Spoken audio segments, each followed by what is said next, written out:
I built a sewer horror game on Scratch, where you're a plumber on your last shift in the sewers. Tunnels, however, have other plans. The light begins to flicker. Echoes don't sound quite right. You're not alone. And now, you feel it. Something big crawling up your back. Will you escape, or would you meet your end in the dark? But before we could dive straight into creating the game, we need to know what makes a sewer scary. Is it the background? Nope. The scary music? Not really. It's actually the monster. And since this is going to be a sewer horror game, I came up with two prototypes of the monster. The first version is like a SCP kind of looking thing, while the second one is literally just a spider. And since I couldn't decide on which one to choose, I just chose the first one. But not gonna lie, this is Chase. Wait.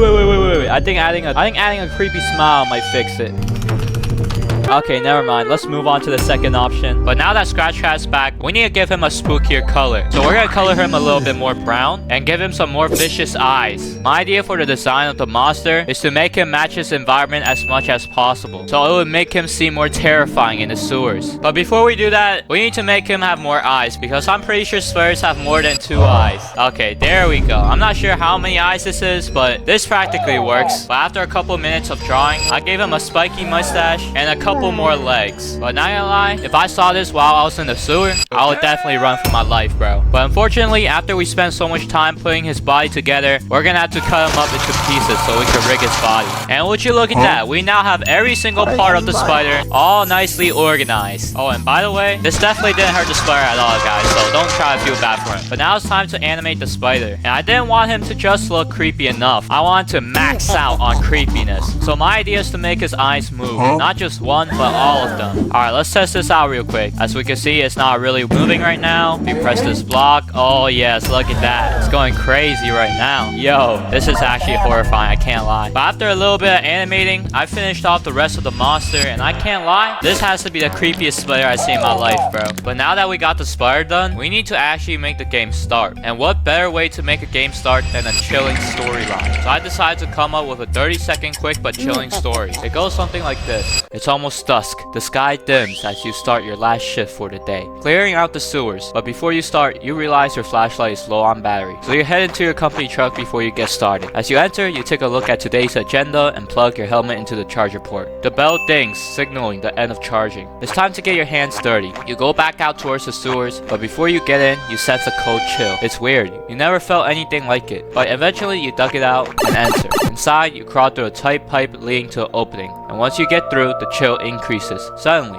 you don't only feel like being watched, but something is crawling around you. Now that we got some lore down, I started working on the backgrounds for the game. So far, I made the background for where the player spawns, and it's looking pretty good with the sunset, I can't lie. As for the inside of the truck, I gave it some nice texture for the floor, and wrote the agenda on the board. We're also gonna need a battery on the side, so I made that as well. And now, the inside of the truck is complete. As for the sewer, I just duplicated the first image, and added a big pipe linked to the sewer on the right side. Even though the entrance of the sewer looked okay without anything added to it, I did a little bit of texturing on it so it will seem more scarier. But before we get inside of the sewer, I realized that the current Scratch Cat isn't suited up for the task. So I gave him a little helmet with a flashlight on, and not gonna lie, he looked like he's an expert in plumbing now. But now that Scratch Cat is ready for the job, my idea for the sewer map is to put the player in the office all the way on the left side of the map to make it seem safe and cozy. There will also be 5 rooms in the sewer, where the monsters spawn in the 4th. This is made far away to build tensions and suspense in the game. All the rooms in the middle are just tasks and stuff the player has to do to keep the sewer running. The 5th room, however, is where we're gonna add a sneaky Easter egg, which is going to be a secret ending for the game, since I know y'all are tired of only 2 endings in my horror games. So I got back to drawing, and this time, after sweating all over my mouse once again, I finally completed all 5 backgrounds for the sewer. For the first room, we got a huge pipe on the left, showing where the player entered from, and a little room on the side to enter the cozy office. For next room, we got a filler room where it has a chained up door and some suspicious green puddles lying on the floor. I wouldn't really touch it if I were you, I can't lie. For the third room, we got a gigantic crack on the wall to make the sewer seem a little run down and abandoned. But other than that, this is just another filler room. Also another filler room. And finally, the monster spawn area. This has to be the spookiest place on the map, but good luck to people who needs to get through this in order to get to the next room, which is going to be the Easter egg room. And if you're thinking, this just looks like another filler room to me, you're kinda right, but we're gonna get back to this later. And finally, we got the office room. This is where the player is gonna be safe 100% of the game. We got batteries over here on the left to recharge, and a gigantic computer for the players to view the cameras. And not gonna lie, overall, this dude looked pretty cozy. But now that we got everything in place for the game, it's it's time to write some lines for the player dialogue. And when I went in-game to test it out, this is what happened. Well, the day's almost over. Time to start my night shift. I've been tasked with dealing with a pest issue in the sewer. Turns out they've been jamming the water flow. Do you hear that noise?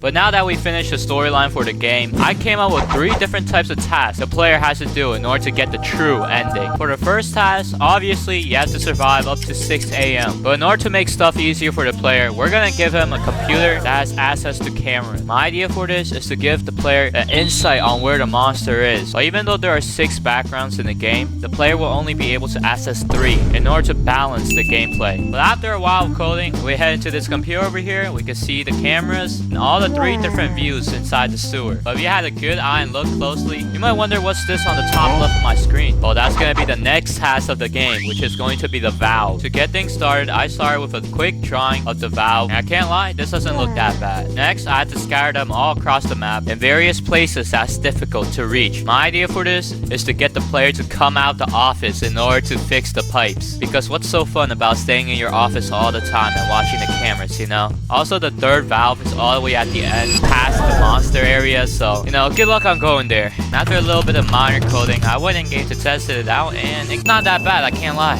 For our last and final task for the game, the player would have to collect scraps from the trash can. To be precise, the last and final task in order to get the true ending will be an Easter egg collection. The scraps found in trash can will be spread all around the map, but you only need to collect 3. It's not exactly in the same place where the valves are, but there is one all the way at the end again, so good luck on that too. But after a bit of coding, I went in game, tested it out. It looked pretty good, and after you collect it once, you can't collect it again. It also takes an extremely long time, which gives the monster an opportunity to sneak up on you. That's not my problem. But now that we got all 3 tasks done, are we ready to start the game? No, not really. Because if you go back to where we put the valves and turn it, after a while of turning, nothing happens. This defeats the task literally because the player just doesn't have to do it. So my idea for this task is going to be a flood. The player has to turn the valves in order to prevent a flood of sewer water from happening. And not gonna lie, I would not want to touch this. So now there's 2 ways you could die in this game. Either from the spider that lurks in the shadows, or the murky, disgusting sewer water that floods the map. But even with all these tasks done, the flashlight helmet on the player's head isn't really necessary because most of the map is already pretty lit up. So I went ahead and made the map a little darker by drawing a dark glow around the player. This activates when the player enters the sewer, and the glow turns even more intense if you turn your light off. I also made the monster show up on camera if he's in that area inside the sewer. But overall, if you see him doing this,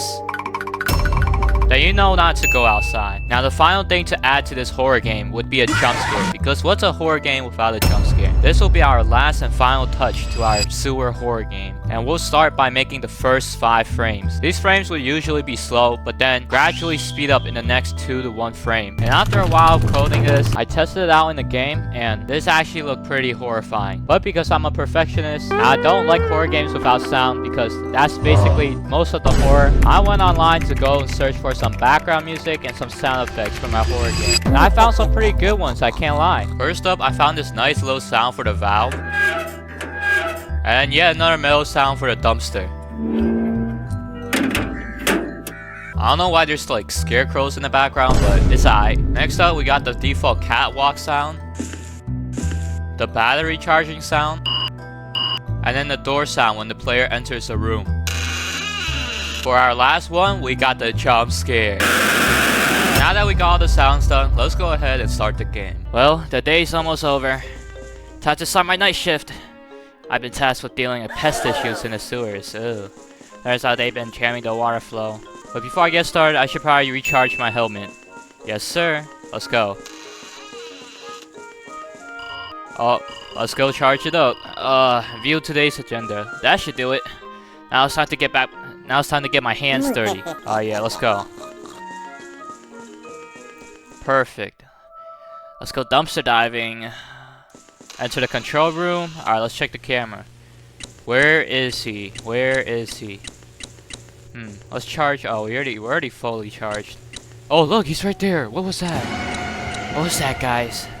Could that be him? Oh, nah. The water's gonna, yup, it's gonna overflow. Let's go fix up the pipes real quick. Get our flashlight out. Oh my, he's right there. Bruh. Alright. Get this up, get this up, get this up. Fix the sewers, fix the sewers. Oh, he's right there. Please, bruh. Yup, get out of my way, get out of my way. Get out of my way, bruh. Get out of my way. Who do you think you are? Oh my god, he appeared from the other side.